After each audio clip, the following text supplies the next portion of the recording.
Welcome to the I-24 News National Security Podcast in partnership with INSS, the Institute for National Security Studies.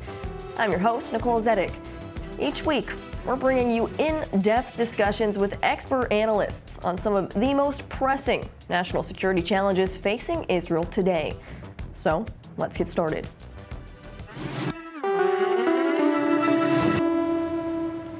Today, we're tackling the rapidly evolving Indo-Pacific region. Now, this is an area with some of the world's fastest growing economies, critical maritime routes, and very complex security dynamics. This region has become the focal point of global competition, with major powers like the United States and China both vying for influence. And for Israel, this region presents both opportunities and challenges. We're going to unpack just what those are and the role Israel can play in the dynamic Indo-Pacific region, which could be critical to Israel's strategic future. What bold steps should tiny Israel take to establish itself as a key player in one of the most contested arenas on the global stage? Well, to answer this big question and many more, I'd like to introduce Dr. Ori Sela, a senior visiting researcher at the Diane and Guilford Glaser Israel-China Policy Center at the INSS, and a senior lecturer at the Department of East Asian Studies at Tel Aviv University. Dr. Sela, thanks for being with us on the podcast today. Thank you for having me. Now, as we're getting started, I want to paint a picture on a map for our listeners. When we're talking about the Indo-Pacific region, describe the area as we're talking about. I think a lot of our listeners might be familiar with the term, but what countries and are we actually talking about here? Well, it's important to remember that there is no distinct, clear definition of where the Indo-Pacific begins and ends. But in general, we're talking about the two oceans, the Pacific Ocean, the Indian Ocean, on two sides, one on the west, one on the east, and their connectivity is a major part of the evolution of this idea. So the Indo-Pacific in general begins, one could say, in the western shores of America and ends all the way in the eastern shores of Africa, and everything in between is part of it. This is a massive region we're talking about then. So what geopolitical forces are really dominant in the region? Well, the thing is that this concept, the Indo-Pacific, is less geographical and more an organizing concept, a geopolitical organizing concept to this vast region. So within this region, we have all kinds of players, both players that one would perhaps hesitate to call Indo-Pacific players, but that see themselves as Indo-Pacific players. So the most dominant one is, of course, the United States. And the United States declared very straightforwardly that it is an Indo-Pacific country. And of course, we have China on the other hand in Asia as another very dominant player. And in between, we have other countries, some of them trying to get more and more important in global affairs, such as India, such as Japan, and of course others, South Korea, and of course Australia, and many, many other countries of Southeast Asia, and so on and so forth. And when it comes to these regions, you just named a lot of different countries, not all of them with friendly ties. Speaking of the United States and China. And so where does Israel come into this with their relationship with the Indo-Pacific region? Well, I think before we get into where Israel stands vis-a-vis this Indo-Pacific region or concept, it's important to understand where the concept comes from, because that's how Israel can connect to it. And if we take a kind of historical outlook, one of the fascinating things about this concept is that it didn't emerge just in the last 2 decades. It started out as a geopolitical concept over a century ago. And It did not start out neither in the United States or in Asia. It started out in Germany. And Germany, between the two great wars, between World War I and World War II, Germany at that time felt constrained, felt pressured, felt that what it called its enemies, meaning the Western powers, were limiting anything that it could do, especially in the maritime arena. And that's when thinkers in Germany began proposing that Germany should team up with Indo-Pacific players. That's the origins of this geopolitical term, in order to fight those other powers. Meaning the origins of the term are actually in order to combat the Western powers that today embrace this very same idea. But since that idea was tightly connected to Nazi Germany very soon thereafter, when World War II ended in 1945, very quickly that idea just disappeared and became unpopular, unfashionable, and whatnot. Only in the 2000s, that's when the idea gained another currency. And that time, the person that's most associated with the new rise of the Indo-Pacific is Shinzo Abe, who is no longer with us, the Prime Minister of Japan at the time. And he tried to bolster this idea again, this time not in order to contain the Western powers, but to contain China. China's growing dominance during the 2000s, that was something that Shinzo Abe and his fellow, let's say, leaders of other countries, they thought that that was the time to bring this idea again and to try to see how to contain China using that notion. So to more, it sounds like, unite some of the Western countries against China, it could be. Well, here's when the term Western countries begin to lose track, or to lose traction. Because at the time, when we're talking about the 2000s, and specifically around 2006, 2007, when Shinzo Abe proposes the idea, well, first of all, he's an Asian actor, but he teams up, first and foremost, with the Indian government. So we have two very major Asian powers underlying this new notion of Indo-Pacific, one from the Pacific, Japan, one from the India Ocean, India, obviously. And they brought together with the United States and Australia in order to begin forming a kind of a dialogue, a joint dialogue partnership that's called the Quad, the Quadrilateral Dialogue. So the Quad, the four that I just mentioned, they started out around that time. But they had all kinds of internal issues. Shinzo Abe was no longer prime minister. He had to wait a few years to come back, to make a comeback. And the same held for India. In Australia, a much more pro-Chinese government was getting its own place. So the idea basically was scrapped for a while. But very soon after that, when we get to the 2010s, that's when we have Shinzo Abe again as prime minister, bringing out his new ideas on how to make this Indo-Pacific into a viable notion that you could work with. And that's when the notion of FOIP, Free and Open Indo-Pacific, began. So the idea was we need to create this space as a free and open area, region, partnership, where we can do our economical exchanges, our security exchanges, everything under this notion of FOIP in the Indo-Pacific. At the same time, he was talking about that in 2012. At the same time, we also had the pivot to Asia from the United States and the Obama administration. Exactly. And a year later, China began pursuing what came to be known as the Belt and Road Initiative. So we have Japan, India, Australia, and of course the US trying to pivot into Asia and change the landscape and contain China in a way. And we have China trying to break free out of this so-called containment.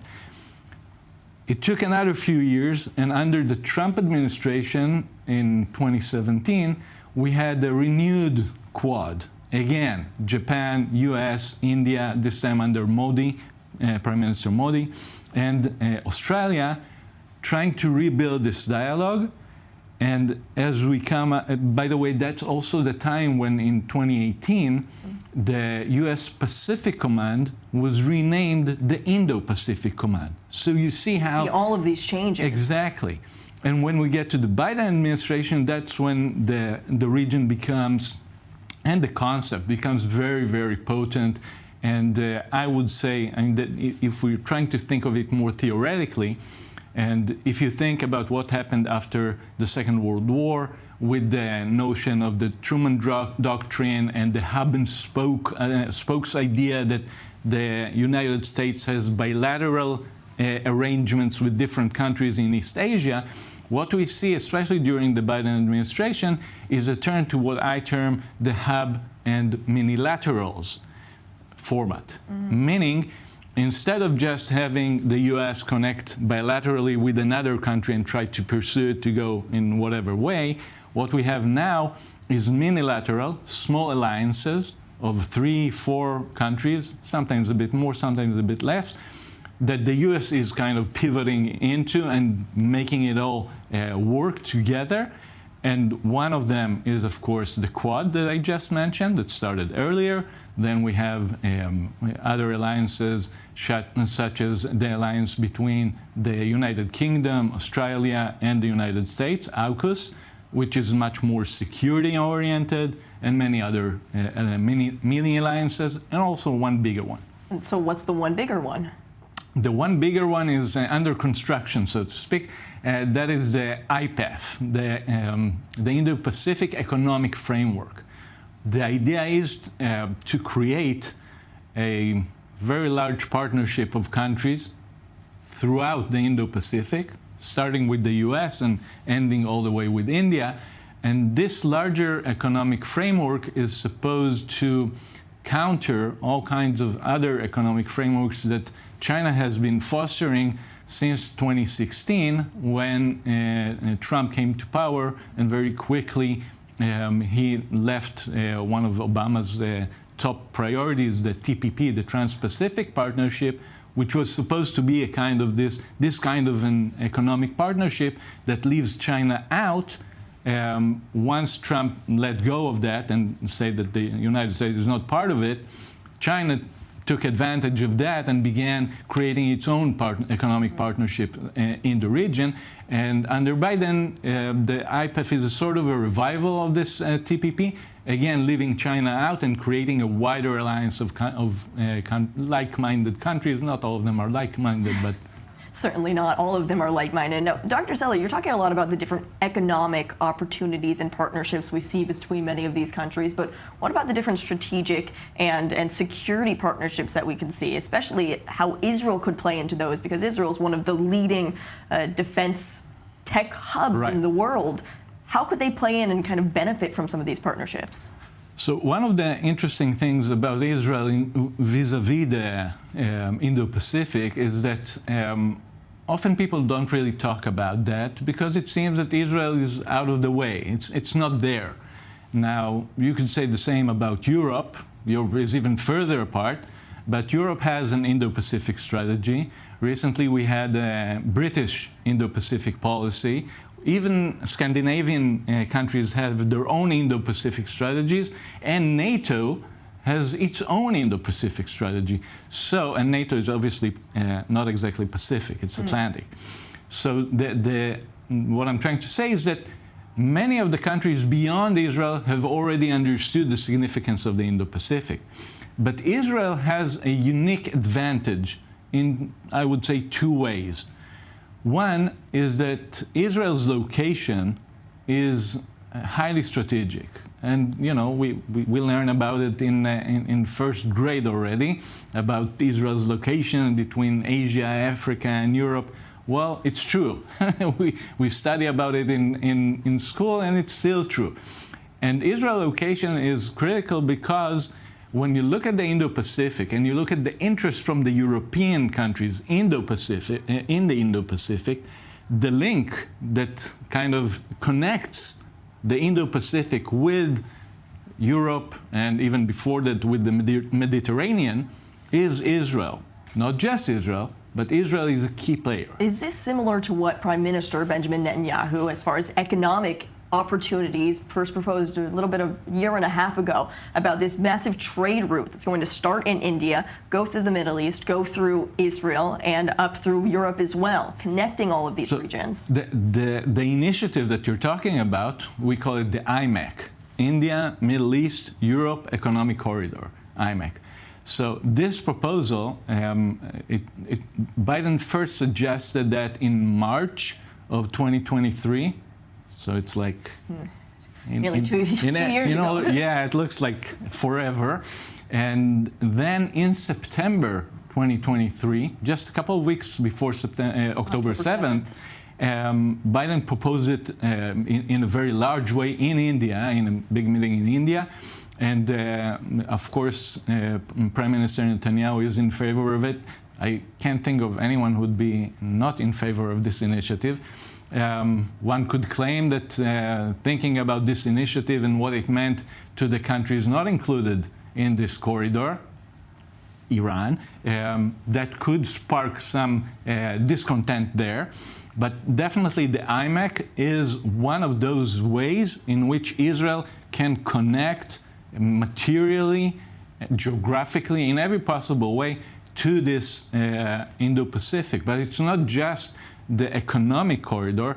If you think 2 years earlier, after the Abraham Accords, what was established is a kind of minilateral of the sort I was talking about, which is the I2U2. I2 meaning Israel, India, two I's, and two U's are UAE and United States. Now, this minilateral also connects to the Indo-Pacific in very significant ways. India is part of it, and to the Middle East. By the way, the Middle East is, as I said earlier, the boundaries of the Indo-Pacific are very fuzzy. But if, for example, you talk, as we do often, with, for example, Japanese scholars or practitioners who work on the Indo-Pacific, one of the things they'll immediately tell you is that they see the Middle East as a part of the eastern edges of the Indo-Pacific. So having the I2U2 was another way to use a minilateral within the larger Indo-Pacific framework in order for Israel to gain both economic advantages, but certainly also technological and security issues, because the UAE and India have important security ties to Israel.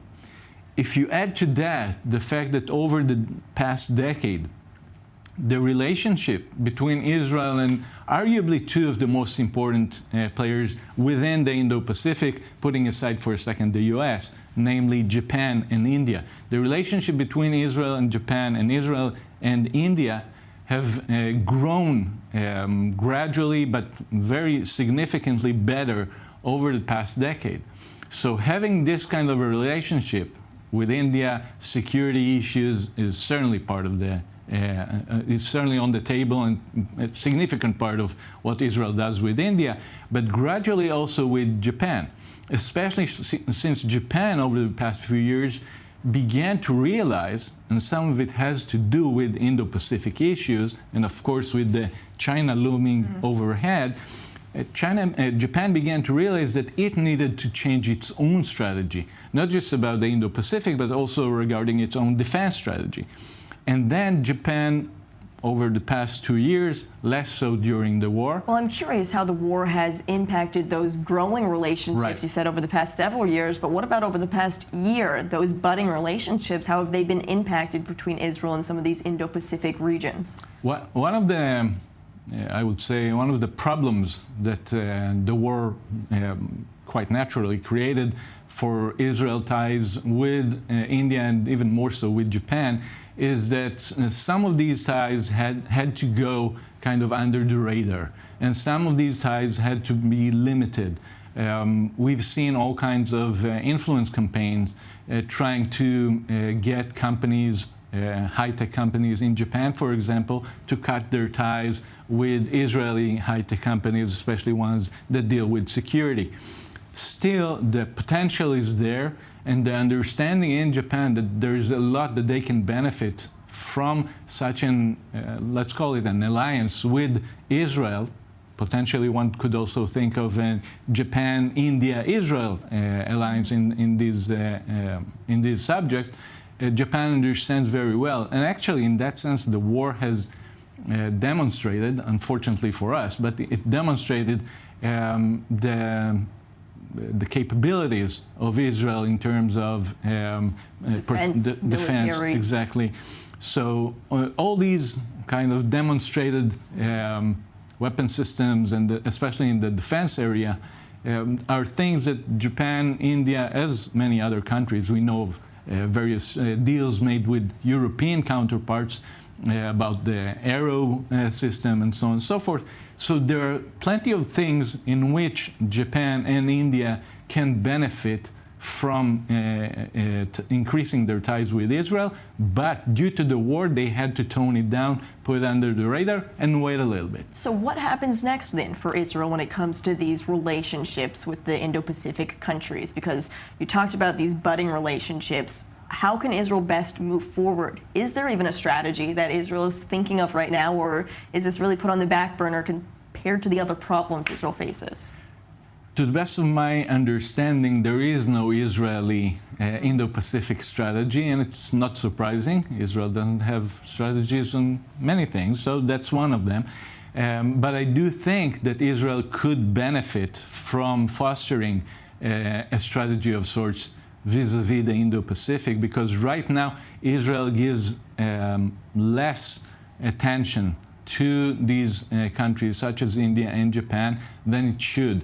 And I say that in one way specifically because of what we've seen during those 13, 14 months of war that we've been having here, because both India and Japan, in different ways and to a different extent, have not been as critical of Israel as one might have expected.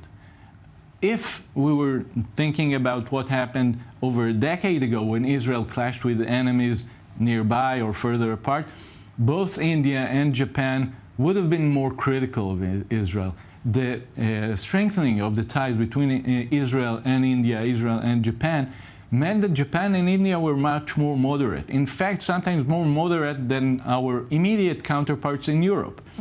And still, what we've seen is hardly any mention by the Foreign Office, meaning the minister or the prime minister, hardly any thorough engagement in order to try to mobilize more support and more public opinion support. But these two countries might be supporting Israel more. What about one of the most influential countries in the Indo-Pacific region, being China? What is the Israeli-China relationship like, and how can they benefit that? So the Israel-China relationship is much more complicated. Complicated, yeah. That's the Chinese like to say it's complicated, and not just the Chinese. It's much more complicated, specifically because despite China's attempt to say that it is a neutral country, that it has no specific alignment with either party, in practice, China kept supporting not just the Palestinians, even one could say almost Hamas, and not almost, hosting them in Beijing, including Hamas, supporting Iran, and so on and so forth.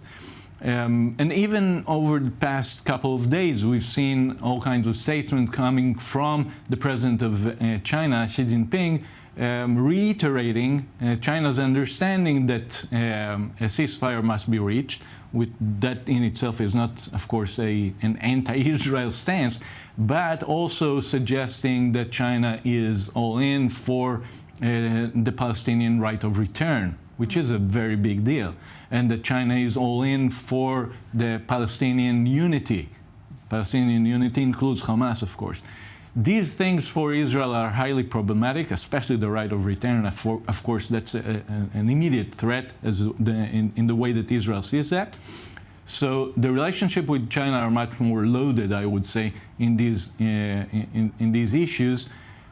And again, as long as Israel bolsters its ties with countries such as India and Japan, it helps Israel also maneuver through its relationship with China, because Israel does not want to cut off its ties with China or to turn China into an enemy. That is not something that Israel has any interest of doing. Israel certainly wouldn't benefit from it either. Dr. Sela, there's so much that we are unpacking here on really the broad realm, but I want us to go into a little bit more specifics quickly as we're wrapping up. We have a few more minutes, a rapid fire round, if you will. I'm going to ask some questions. Just tell me the first thought or answer that comes to your head. That's the most difficult thing for an academic to do. Go ahead. Going to have to boil it down here. Just the main point of contention in the region right now.